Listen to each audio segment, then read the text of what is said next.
I just say Ayash and families? Yes.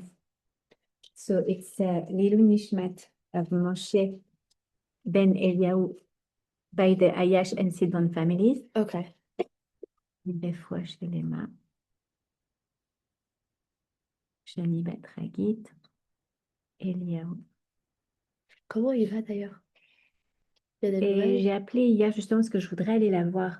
Mais elle m'a dit que pour le moment, c'est compliqué parce qu'elle doit être avec lui tout le temps. C'est un peu long, c'est un peu long. Il était pas bien Oh my pendant. gosh. Who's taking care of her kids? She has help? She has her mom who came. She just left and they're in school, Rajam. Thank God. And she has an amazing neighbor. Like une fille de Montréal, la cousine de Sarah Laredo, No. Myriam. Comment elle s'appelle? J'ai oublié le nom de famille. Thank God, at least she has to help. Oh, Hashem. Ouais. Hi, Raquel. My sister's joining in from Israel. She's so cute. Oh, she went back? Yeah. I miss her so much already. Raquel, your chair is empty right now Yes. next to me. And we have the matcha tea waiting for you. Tinok, Yitzhak, Ben, Esther, Sarah. Okay, amazing. Okay, so Day of Learning is sponsored Leilui Nishmat Moshe Ben Eliyahu Zichrono Livracha by the Ayash and families, and Bezrat Hashem for the Refuah Shelema, Refuat HaNefesh, Refuat HaGuf, to Shani Bat Chagit, Eliyahu Hanavi Ben Tita, Eliyahu Chaim Hanavi Ben Tita Esther, Tinok Yitzchak Ben Esther Sarah. I recorded Emily. לאה חנת בורח היה בת מזל טוב, רפאלה מיכל בת אלכסי אסתר, אדל מרים בת מיכל עלייה, הלני עולה בת חן חיה, רפאל חיימר בן צימה חשה, and I'm missing someone, ליליאן בת עלייה, ליליאן חיה בת עלייה. Non, non, celui-là, Ah, c'est c'est juste, je le marque parce que j'ai oublié. בעזרת השם, נשלב הרפואה שלמה among all of עם ישראל. Amen. Okay, so this is actually, I'm so curious if you know who this is going to be. I'm not giving this out yet because the answer isn't here. So I want you to imagine a man sitting across his future father-in-law, okay? And he's in love. He wants his daughter. He'll do anything. I want to marry your daughter. And he asks the father-in-law for her hand, and he says, no problem, but on one condition, okay? And he tells him the condition is that your firstborn has to be raised in Avodah Zarah, in idol worship. Who do you think that is in the Torah? Have you ever heard of this? Do you know who it is? I've never heard of this until I studied it this week, and I was like, I can't believe it. It rings a bell somewhere very far, but I can't tell. I don't think anybody will guess it. But Is it try to Moshe guess. Rabbeinu? A father that raised his son in a place. The man goes to his future father-in-law, right? The person that he wants to marry his daughter. The future father-in-law is Jewish? Not yet. That's right. Me too. Yes. Okay. So who was it? Moshe Moshe Rabbeinu. Rabbeinu. So actually, it's not written explicitly in the Torah, but it's a midrash by Chazal, and they explain that basically when Moshe went to his father-in-law to ask for Tzipporah's hand, he said on one condition that your firstborn, who was Gershom when he was born, he has to be raised in Avodah Zarah. What did Moshe say? You agreed. He said yes. That was According, before he even met Hashem.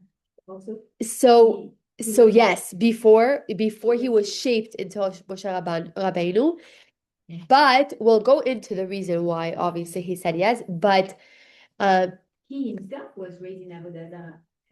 right, At exactly. that time, he was still like not really revealed to Hakadosh Baruch Hu. Exactly. Maybe Exactly. That's why he accepted. We'll go through it, but it's crazy to just imagine, and that's why I wanted to open this story up first, because we have to understand how our surroundings shape us so much. We have so much potential. Like imagine Moshe Rabbeinu, who became the greatest leader of all times, right? He spoke palim el palim, face to face with HaKadosh Baruch Hu, and still because he was in the wrong surroundings, he had said, yes, no problem, I will raise my son, my first son, this, like, we shake on it, he'll be born into idolatry, which actually he was later punished for it, by the way. But this is what with his first son, yeah. No, it's punished for Moshe. Yeah. So um where was I gonna get? Yeah, so we're gonna talk a little bit about how our environment really, really shapes us.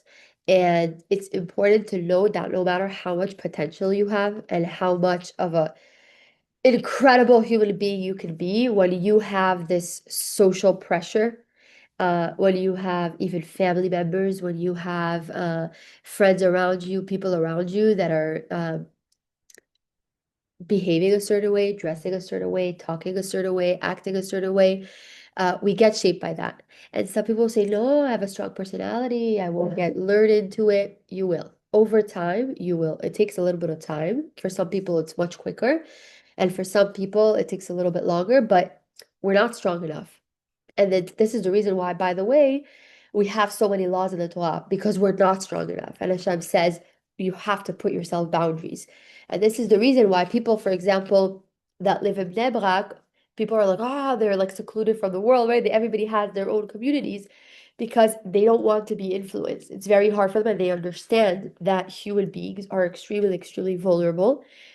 And we also, how do we learn? We emulate through our parents, right? As we grow older, we start to see ourselves in our parents, right? How my mom was reacting with my kids. Now I react with my kids, and I'm like, I understand it now that I'm literally emulating my mom. But we are actually human beings of synchronicity. I think that's the word, synchronicity, where we synchronize with our environment, we adapt, right? Which is a good thing because when you are in the right environment, it can make you flourish. But when you're in the wrong environment and you don't know it, this is the downfall. Okay. So a little bit back into, I just want to give a quote that Rabbi Dester said, a person does not fall suddenly into sin. Okay, sometimes we think, oh, like, by accident I did this. It wasn't intentional, but it's not by accident. We choose where our surroundings are, who our friends are, who we interact with, right? So a person doesn't fall suddenly into sin. They're slowly carried there by the current of their surroundings. And the most dangerous moment is not when they are tempted, it's when they no longer feel the current at all. So meaning that when you're in a surrounding, the shift in yourself is so gradual that it's almost like, did you ever hear of the story with the frogs that go in the hot water? So they say, like, the minute you put a frog in, I hope nobody ever does this, but the minute that they put a frog in boiling water, he's going to jump out because it's too hot. But if you put him in regular water and over time you bring up the temperature, the frog will die because he doesn't understand that it's getting hotter and hotter and hotter. It's a very gradual thing. It's the same thing with our surroundings. We don't understand it's boiling water. It's really bad for us because it happens very gradually. And that's the current that we're talking about. It's not falling into sin right away. It's over time, we start just not even feeling the current. It's like That's the a danger. desensitization thing. Exactly. I actually wrote that. I'm like, spiritual sensitivity that we spoke about last week. We spoke about being spiritually sensitized. And the more we do a sin, think about the first time someone does a sin, they're like, oh, they feel ashamed, they're not comfortable, they start crying, right? And then the second time they do it, it's a little less. And then the third time and the fourth time, and then that's it. And then it's a part of them. And then it's not even like a question.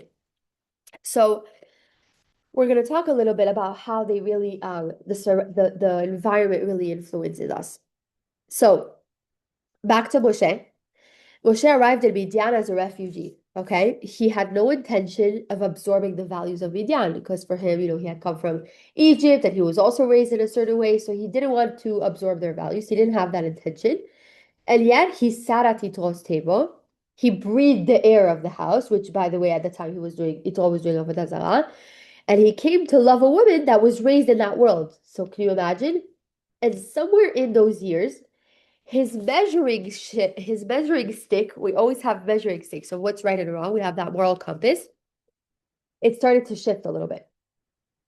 So it wasn't dramatic. It wasn't like a moment of rebellion. It was laat. He was living in Yitro's house, right? He was having conversation with them. He started falling in love with Tzipora. Laat. He started being like, okay, like this is not bad, right? And so when the moment came and Yitro said, I want your firstborn to be in idol worship, that's the only condition. The thing that once would have been for him, even back in Egypt, once would have been inconceivable, like no way, because he wasn't doing Avodah Zarah even in Egypt. But when he saw that opportunity, and he was like, all he saw was like, okay, I want to marry this person, and because he had lived with Yitro at the time, and he breathed that air, he slowly was like, okay, it's not such a big deal. So then that was what pushed him to say yes. It felt like almost like reasonable, He was like, okay, whatever. Like I'm probably gonna be able to change his mind later on in life, so I'm gonna agree. But it actually shows they had explained that he actually gets punished later on because even though his intentions were correct, because he said Bezrat Hashem, like I'm gonna change. He told his mind over time, and by the time I have a baby, his mind is gonna be changed. He still took that risk, so that was the issue. So the environment that we have, it's not something that seduces, it's not something that argues, right? Like the Yetzer Hara, so to speak. What it does is even worse. It redefines what normal looks like to us. Okay, so once something is normal, it's not triggering our alarm system anymore because it falls under the category of normal. And that's what's dangerous. I had explained, I think maybe two classes ago that I had a friend I think like when I was younger, and she was very spiritual and everything.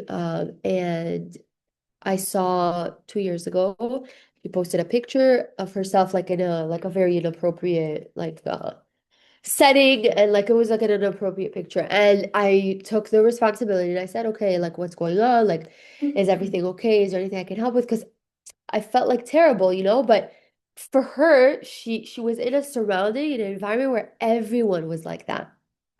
Everyone was posting pictures. Everyone was in an environment where they're clubbing and doing drugs and whatever. So to her, that was normal. There's no alarm, there's no shame, there's no guilt. It's like everyone's doing it around me. So what's the danger is that it's normalized.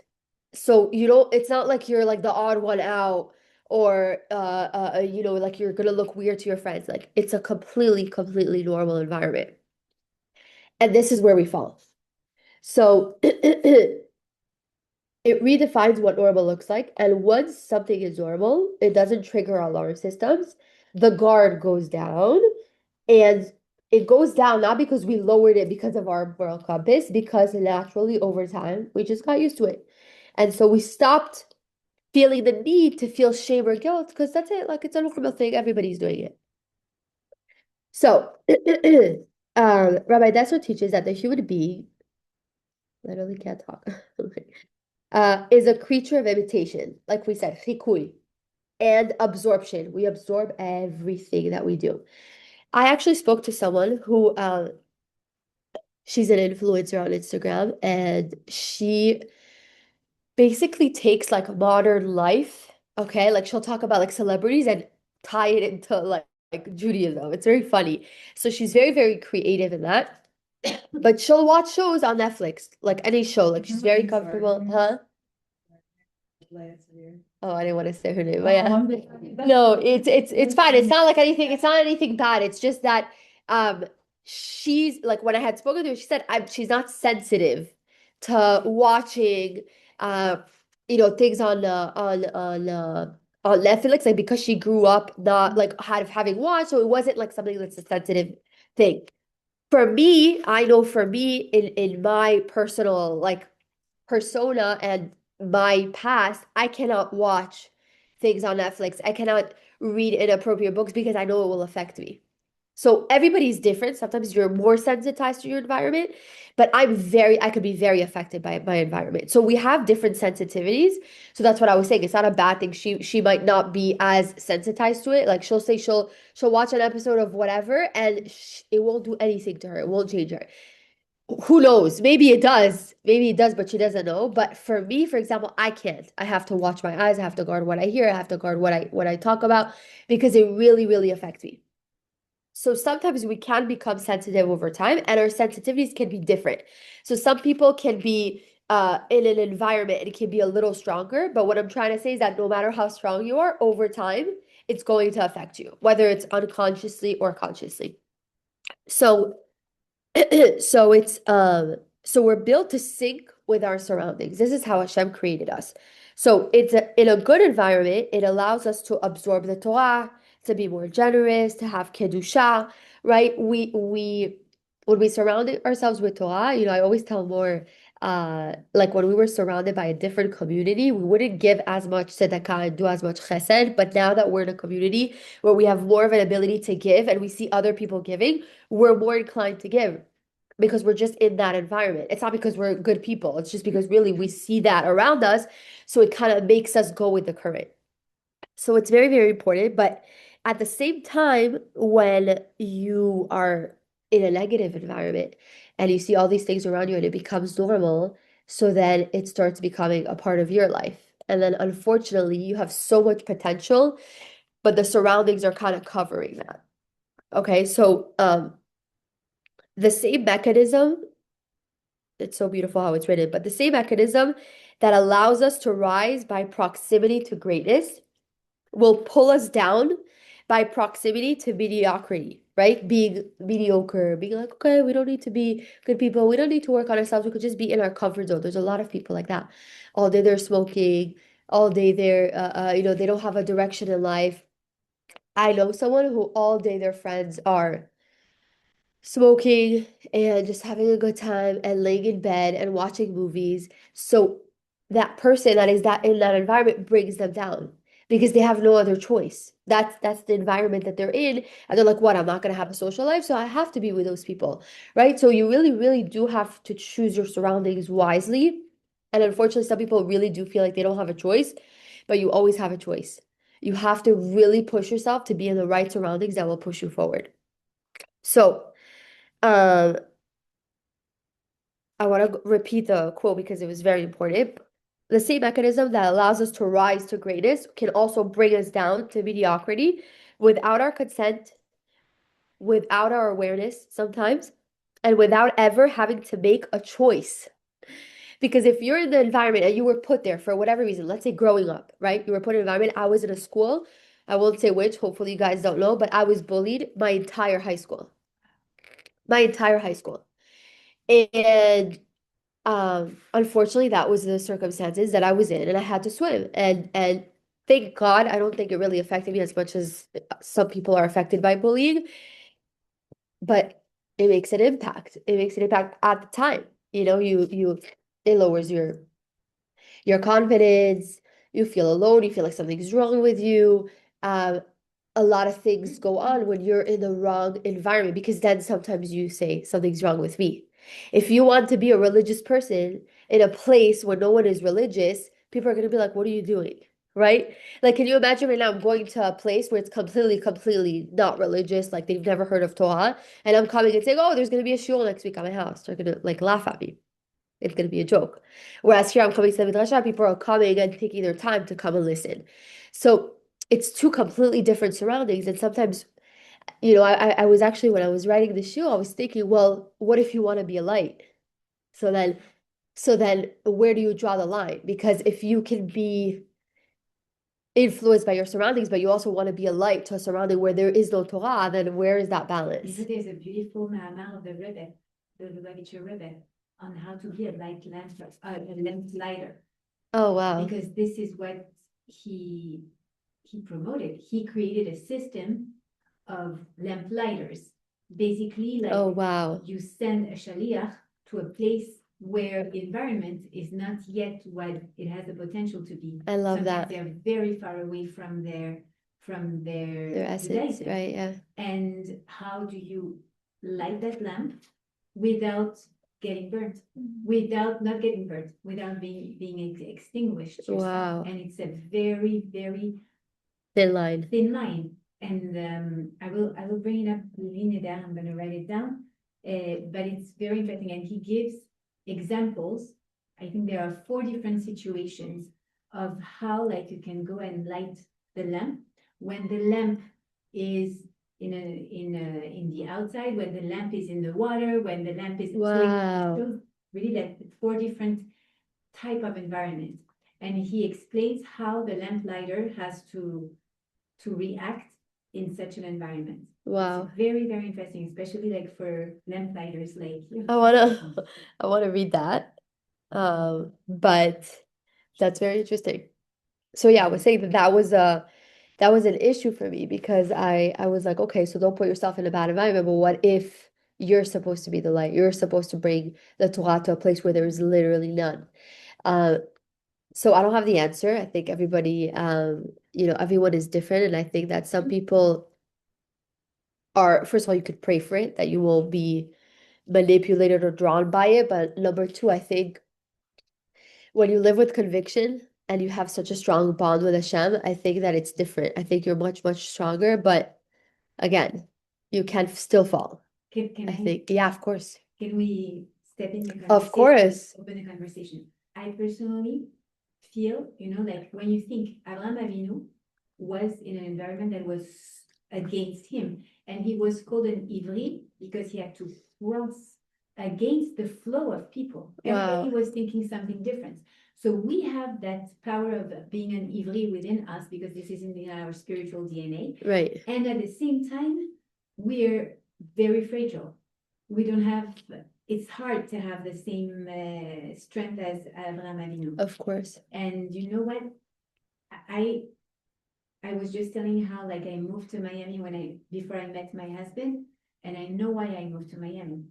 I didn't go with that in mind, but for me, I had a lot of strength of growth spiritually when I was in Paris, but I was not in the right environment at all. Wow. I didn't go out of Paris because of that. I didn't leave Paris because of that, because I didn't realize at that time. Because as you said, the frog in the warming pot, it doesn't feel the water. Really, like you can tell, is it cold, is it warm, is it good for me, or I'm gonna dive in that water. Yeah. But Hashem took me out, literally, like he took me out and he put me in Miami, and I realized that this was exactly what I needed in order to become spiritually who I had the potential to become, because that impulse, that strength, that energy that Abraham has, that we can have at one point when we discover HaKadosh Baruch Hu within, and that we fell in love with him, and then we're so convinced, and we have so much strength, slowly, we are cooled down. That's Hamalek, but that's the power of any bad influence somehow, that slowly, the water is becoming cooler and cooler, and you don't realize, but I ended up one day in tents in France when I was still in France, because slowly, it was difficult. Everybody was looking at me saying, oh, you're never going to get married with those skirts. You look like an old lady. At that time, that it was not really fashion to have midi skirts. And slowly, I went down on my tzniut. And today, I'm like, how could I go this way? But this was because it was so hard.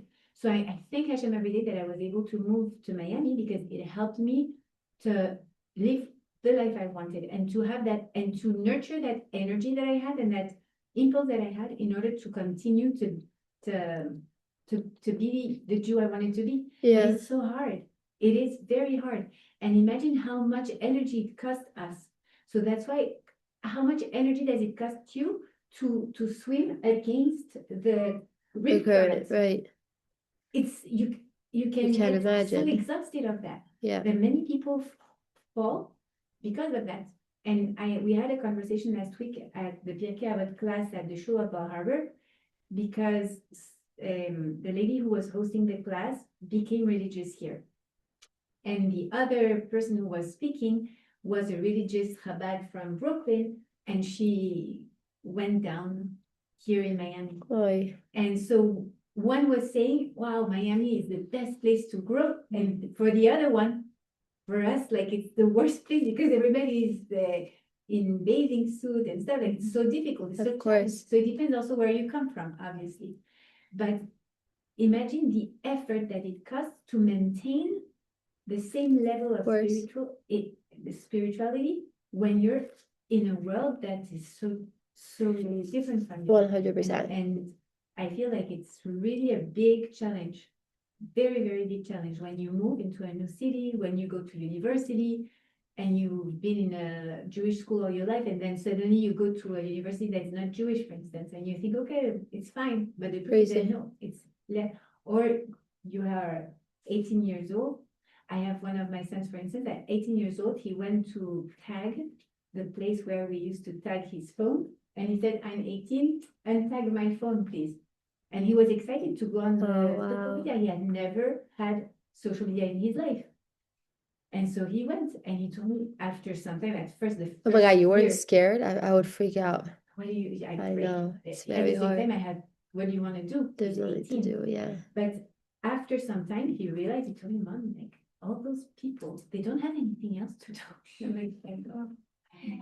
But at the same time, how much time do you spend on being influenced by the rest of the world? I And we think see that the that's rest the of the issue world. because Yeah. it's become digitalized. So it's not even like, oh, okay, you're in the wrong environment physically. Now you could be in the wrong environment mentally. You live safe. And that's why I literally have chills because that I literally had to start unfollowing Instagram accounts because it's either inappropriate things or things that make me like, oh, why am I not on vacation? And she also has four kids, and I'm not even doing it on purpose. I'm not a jealous person. I have no problem. I'm very open about what I'm not good at and what my weaknesses are. I'm not a jealous person, and I had to start unfollowing people. And the same thing was with a lot of my friends. They said I had to start unfollowing this girl because she's so pretty that it would make me look in the mirror and be like, you know, it's really crazy. Like the standards that we have now of like of everything, beauty, We don't house, to have this. so much exposure to the rest No, of the world. no, I don't. absolutely not. In our mind. And the same thing with the news. You could have the most amazing day ever, and then you just open the news and it destroys your day. And back then, okay, you would hear bad news like 3 months after it happened, and they're like, "Oh, what happened?" Now it's like we're glued to updates, to social media, to everything that needs to like we were constantly. It's very. I think it's like very very dangerous, and I thank God for Torah. And I don't even want to go into AI. I like heard about 2030 and how it's gonna be, and I'm just like, okay, Bezrat Hashem, Mashiach will be there by then, Bezrat Hashem. But yeah, it's actually a really good point that you made that it's not we're being influenced not just physically where we are, like also digitally on social media. And it's like it doesn't end. It really doesn't end. It's a difficult Torah. You have 3 hours to be, even looking at landscape and recipes, Yeah. you're picking that word and all that, like, don't pretend. And it really gets you. I'm like, okay, I'm just gonna check one thing, and then you're like, it's been like an hour. I'm like, what? Like I could have done Talim, I could have, and you're just in it. And it's not just your phone. It's Netflix, it's social media, it's your friends, it's everywhere.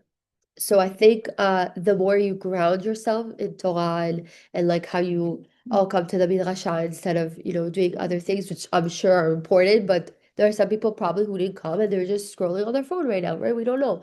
So it really this issue with surroundings is a big concern, and this is why I opened up with Moshe Rabbeinu because Moshe Rabbeinu, who had the greatest potential of all time, who became Baruch Hashem Moshe Rabbeinu, he was also influenced by his environment. Can you imagine? So imagine us, right? And Baruch Hashem, we have the tools to overcome it, but it is very, very hard and it is very strong, and we have to be stronger. But the good thing Yeah. with that lesson that you're teaching is that we could use it to our benefit. Of Meaning, course. like, for instance, I don't know, Estrella, for instance, if Bezrat Hashem, she gets married and she wants to choose where to live, like it's super important, like Right. to choose a good environment because you know that you're going to be influenced by it. So 100%. So I think that's something we have to take into consideration, and it's very eye-opening what you said today, because we can use that in order to help us swim in the right direction instead of having to swim against. We just have to find the right wave. I mean, Right, Korea. It reminds me, I'm just thinking now, do you remember when I told you the story that I was uh in a relationship before I met my husband, and he kind of pushed me in that direction of Torah, and I was living in Tel Aviv at the time. So I'm studying with my Rabbanit in Jerusalem every Wednesday all day, but then I'm going back to Tayelet in Tel Aviv, bikinis on the beach, matkot, like it was two completely different worlds. And I was kind of like, where do I swim? Like, who am I? Like, I was like, am I this like person that loves to study Torah all day, like, and likes to be in Jerusalem? And so I ended up calling my mom and I said, I'm going to seminary. My mom was like, what? No, like we always kept Shabbat, we always kept kosher, but going to seminary is like a much higher level, so to speak. So it kind of, sometimes it scares parents when their kids become a little bit too religious. They're like, don't go crazy on me. And I said, okay, I'm going to seminary. Can you pinpoint what happened and what is the shifting moment? Where does it lead? What was the moment that makes you decide, okay, I'm gonna go? Because it's so difficult. It's actually so not a religious reason, but it helped me become religious. It's so funny. I was in my bathtub crying my eyes out, and I put the water really loud so my grandma wouldn't hear me. I was at my grandma's house at the time, and my ex was my neighbor. So we're on the sixth floor. It's me and him. So you're like, where am I gonna go? Or like I was literally stuck in that vicious circle. And I said, how am I gonna get out of this? How am I gonna get out of it? And I said, well, one second, my whole life I did this is my system, like I wasn't like, yeah, I wasn't studying, I wasn't like doing anything. So I was like, what if the right way is the opposite? So I said, like, where do I get strength from? Like, how do I get strength? Because this person, I literally thought like he cursed me. I was like so attached to this person. Forget about like the chemistry. It was just another level. I really thought he was my soulmate. We were very, very connected on a spiritual level. So I was like, Hashem, like, okay, you did this, so fix it. Like, how do I do it? So I said, well, where could I get the strength? If I'm praying to Hashem, where can I get the strength? So I said, well, by studying Torah. Well, where would I study Torah? And then I said, "Oh, the Rabbani that he introduced me to." So I called her up and I said, "Hi, like it was felt so awkward. I only met her one time." And I said, "Can I come to your house and come study with you?" She was like, "Of course." She was so happy. And from that moment that I went and sat in her house and the strength that you get, and it wasn't even the first day was not like the whole day. It was just like, okay, 1 hour like introduction. And I'm like, this is the real thing. This is like energizing. I was like, I need to do this again. So in the beginning, it wasn't from a place of I want to get closer to Hashem. It was like, how do I overcome this vicious cycle of an abusive relationship and the person's my next door neighbor, and how do I get out of this? And I said, it was like a light bulb, and I was like, okay, let me just like study Torah and like try it out. And the strength she gave me, and I wanna just this has nothing to do with this class, but what I had said to her when I met her, because she knows the person that I was with, because he introduced me to her. I said, her name is Betty. I said, Betty, I told her in French, she was French. Uh, I pray to Hashem every day that I'm gonna marry him. And she said, don't do that. What do you mean? Like you're suffering? No, this is not the right person for you. I'm like, yes, it is. I don't care. I'm gonna pray my whole life that I'm gonna be with this person. And I would tell her, I don't care if I suffer my whole life, I'm gonna be with this person. This is how attached I was to this individual. Not because of, again, the chemistry. It was like, it felt like a very spiritual connection. So I was like, okay, it has to be right. But it was wrong. It was very wrong. And at the end of the day, she helped me have the strength to, first of all, get a ticket back home. I took a ticket back home, like I can't stay here. But in that moment, by the way, going back to seminary, I told her I want to start seminary. We went to I'm not even joking, guys, every single seminary there is in Jerusalem. I went, a girls' seminary. So either it wasn't clean, either I wasn't religious enough, either there was no space, it was too far, there was no place where I would live. She was like, okay, maybe I'll build a room. Maybe I'll build a room in my house. You could stay here and then you'll take a bus. I'm like, no, it's too complicated. And then at one point she sat with me and she said, Sharone, you're not meant to be in Israel. And she goes, it's very hard for me to say that, but she's like, I've never seen something be so difficult, especially when you're coming and you're meeting Hashem halfway. You're like, Hashem, I want to become more religious. She's like, message is somewhere else. Your potential is somewhere else. I took a flight that day and I said, okay, that's it. I have nothing to do here. Like this relationship is a very terrible relationship. My surroundings are not good. I'm gonna miss my rabbanim so much, but this is not my place. Thank God I had already finished my studies. It was already past the 3 years. And I took a flight back home in Israel. I took a flight back home. And a month later, you're gonna laugh, a month later, I download JSwipe because my friend tells me you're gonna meet so many people, blah, blah, blah, like you should start like, like looking around, dating. And I was already like serious. That's it. I wanted to get married. I was like, I don't want like the shio, the balagan. I don't want like abusive relationships. Like I'm ready for the serious thing. So a month later, I download JSwipe. I swipe right on my husband, and then I deleted the app because I said I swiped right on my husband. I said, I'm not gonna find my husband on JSwipe, so I deleted it. And so funny. So he had the app still, and he swiped right on me, but I didn't see that we were a match because I deleted it. So he finds me on Facebook and he sends me a message. And he goes, hi, like, I don't know if you saw like my message or what. And then we started talking from there. 5 months later, we got engaged and then we got married. But during those 5 months, forget about this whole potential of Baruch Hashem, I found my soulmate who is, I have chills, but he's literally my soulmate. I can tell you on every single level. During that time, my sister was she was like a teenager living in Miami, and I saw there was such a potential for Shiurei Torah because back then, this was I'm talking about maybe 10 or 11 years ago, there was not like now. There wasn't so many Shiurei Torah, especially for teenagers. So she comes to me and I told her that I started studying Torah and whatever. Now I'm bringing this whole shift to my family that has never been there. They never studied Torah. They don't know. Like we grew up, of course, with the stories of Rabbi Akiva, the Rebbe, of course, but it wasn't like the real like studying, sitting and learning Torah. So my sister said, oh, I wish there was like classes because I sat with her one day and we were talking. And I said, well, why don't we do a class at the house, like once a week, like for you and your friends. It was with Shali, my sister, Shlia. And she said, yeah, let's do it.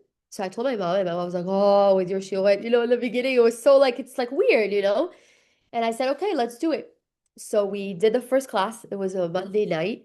Shani brought her friends. And I remember, now I was like, first of all, who am I to teach Shiurim Torah? So like the Yetzer was like really hardcore, like, don't you dare. Who are you? I was still wearing pants at the time. Like, well, I'm not going to teach Torah. But then I was like, let me try it. Whatever. Well, it's one time. I'm going to try. I'm going to teach something that I learned with the Rabbanit, and we'll see. Now, teenagers, especially today, their average attention span is what, 4 seconds, and then that's it. They're back on their phone. So the first time I started teaching, not one person was on their phone for 1 hour. And I'm talking and I'm teaching. But when I teach, I was also telling them about my story and how I'm becoming more religious. And then we ended up doing it every Monday. And every Monday, more people kept coming and more people kept coming. And then it ended up being a thing. And then slowly, just from that one spark, Shadi started becoming more religious. She went to seminary. She came back. She got married. Now, Baruch Hashem, she's covering her and she's religious. My sister, same thing. And then married someone from a Chabad family. And thank God now they're also, a lot more religious. And now my mom's covering her full time. It's from that. I'm not saying that it's me, but I'm saying it's from the decisions, first of all, that we make, but also the surrounding that you decide you're going to put yourself in. Because I was in a place where I'm going to either be in a vicious cycle and my whole life I'm going to keep chasing this person, or I'm going to settle down. And I remember I had told the person when I left Israel, I said, do you want to be with me? Yes or no? Or else I'm leaving. And I promise you I'm going to get married this year. Like, no, I'm not waiting for you. So he was like laughing, like, ha ha ha. I literally got married that year, 5 months later. So because I was like, that's it. I'm done. I'm not gonna stay with someone that is not good for me. But to get to that awareness, I think you have to go through a lot of suffering also, and to kind of just be like, I'm done. Like I have to move forward somewhere. But I'm very blessed that Hashem sent me that ability to look beyond because I could have been in a very different place. And my cousin, who is now 32, same age as me, was also in the same relationship 11 years ago. She's still with the same person who still promises her till today that he's going to marry her and does not marry her. It's your choices. Wasn't really that clarity I think that it's your Hashem. contact I was say very something. blessed. I was very blessed, very, very blessed, but it's because I chose Torah. Yeah. I chose Torah. I said, what is going to give me the strength at a moment where I'm the most vulnerable? Nothing is going to help me. I'm not going to go clubbing. I was going clubbing every single night. I was living in Tel Aviv. I'm not going to go drinking. What's that going to help? Tomorrow I'm going to have a headache. I'm not going to go smoking. I was smoking cigarettes at the time, like a completely different person, by the way, because I'm so about health now. I'm like, oh my God, I used to smoke. Um, completely, when I look back at my life, I'm like, this wasn't me. It wasn't me. It's your surroundings are a huge part of you, a huge part of you. And the reason, by the way, I started smoking was because in Israel, after you eat, like dinner, it's like, okay, yeah, pass me a cigarette. And I never in my life was pushed. Both my parents smoke, so you have a much higher risk of smoking. But it was a social thing in Israel. So it's like you finish dinner and it's like instead of dessert, it's like, oh, pass me, you know? So I was surrounded by that. So for me, it was so normal. Like, oh, okay, like pass me, like here. And I'm like, oh my God, what am I doing? It's crazy. You don't even realize like the consequences of it. So this is the beautiful lesson that Rav Eliyahu is saying is that basically wherever we stand, we absorb even through the air, the smoke, the I love that. influence. And so we have to choose to make that choice. Maybe the difference between your child and you moved out. You know, David Amelach, she said, "Sur mera va'aseh tov." So it's sur mera is the first thing. Flee. Flee away from the from the bad. And that's what you did. And flee. It's like run. Yeah. Don't even like walk. Stay. Because if you stay, there's no way you're not going to be influenced. There's no way you're not going to be intoxicated by that relationship. So flee away and the asset tov. And now you do good. You learn Torah, you change your life, you change Wow. Yeah.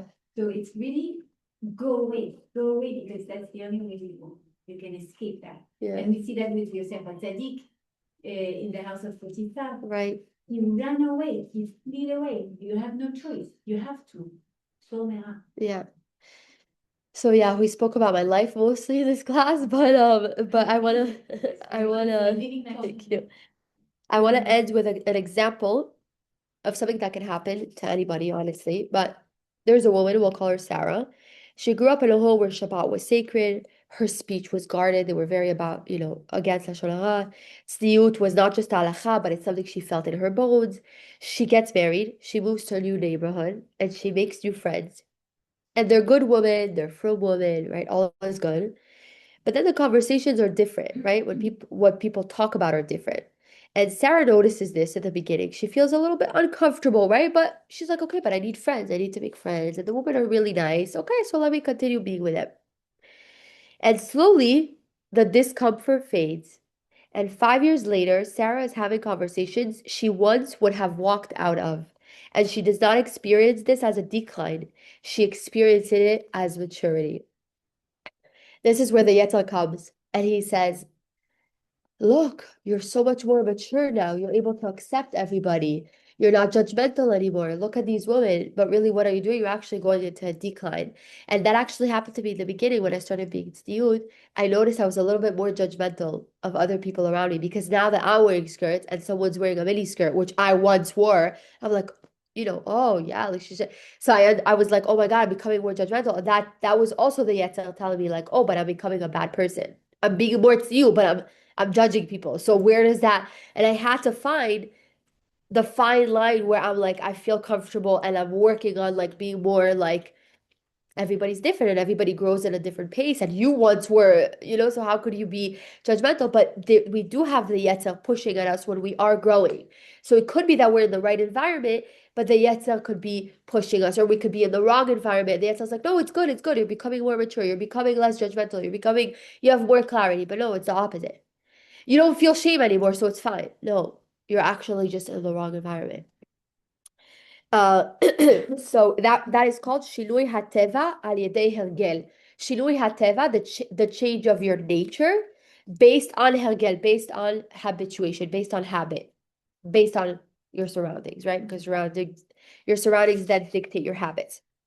So repeated exposure doesn't just change behavior, it changes your nature. It really changes your personality. Remember, we spoke about how you said spiritual sensitivity, right? The less sensitized you become, then it becomes a part of you. So then you're like, oh, you don't feel the boiling water, right? So I want to talk about a few things that do we have time? Oh, I have to finish. So 5 tools to work on this, your surroundings and becoming aware.